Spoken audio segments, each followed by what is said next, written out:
Assalamualaikum warahmatullahi wabarakatuh. Halo semuanya, perkenalkan nama saya Sabila Ramadana. Saya merupakan mahasiswi dari program studi pendidikan guru anak usia dini Universitas Sriwijaya.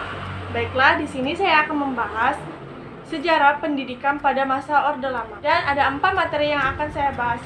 Yang pertama yaitu sistem pendidikan pada masa Orde Lama. Yang kedua yaitu kurikulum pendidikan pada masa Orde Lama. Yang ketiga yaitu tujuan pendidikan pada masa Orde Lama. Dan yang terakhir yaitu kebijakan pendidikan pada masa Orde Lama. Baiklah, selamat menyaksikan, semoga bermanfaat. Yang pertama yaitu sistem pendidikan pada masa Orde Lama. Sistem pendidikan Orde Lama dibagi menjadi 2 periode. Periode pertama pada periode 1945 sampai 1950.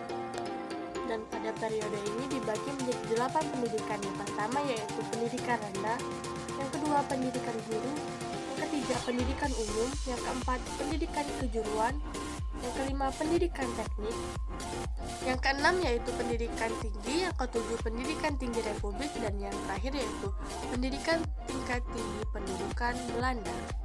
Dan yang kedua yaitu pada periode 1950 sampai 1966 secara konstitusional, sistem pendidikan dalam era ini didasarkan pada peraturan sebagai berikut.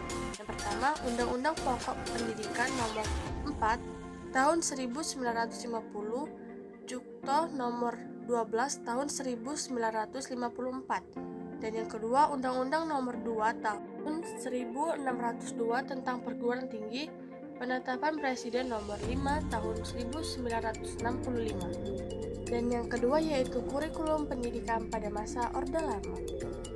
Terdapat 3 kurikulum. Yang pertama yaitu rentan tahun 1945 sampai 1968. Kurikulum yang berjalan pada saat itu dikenal dengan sebutan Rencana Pembelajaran tahun 1947 yang baru dilaksanakan pada tahun 1950. Orientasi rencana belajar 1947 tidak menekankan pada pendidikan pemikiran.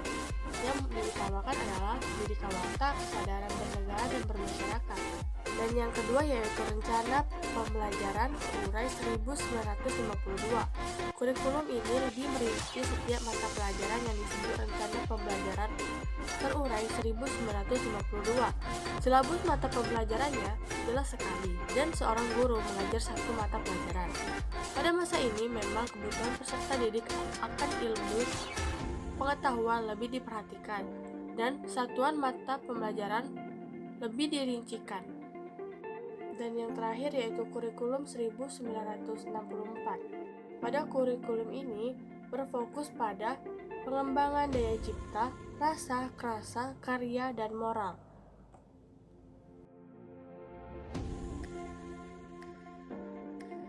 Ketiga, tujuan pendidikan pada masa Orde Lama. Terkait dengan tujuan pendidikan, pemerintah Orde Lama menegaskannya dalam Undang-Undang Nomor 4 Tahun 1950, bab kedua, pasal ketiga yang berbunyi, tujuan pendidikan nasional Indonesia adalah membentuk manusia susila, yang cakap dan warga negara yang demokratis, serta bertanggung jawab tentang kesejahteraan masyarakat dan tanah air. Dan yang terakhir yaitu kebijakan pemerintah dalam bidang pendidikan masa Orde Lama. Dan kebijakan ini dibagi menjadi 2. Yang pertama, kebijakan pendidikan yang bersifat umum. Berbagai perubahan dilakukan dalam bidang pendidikan guna penyesuaian dengan cita-cita bangsa Indonesia yang baru merdeka. Itulah maka pendidikan mengalami perubahan dalam hal yang pertama, kesempatan belajar yang diberikan kepada masyarakat Indonesia.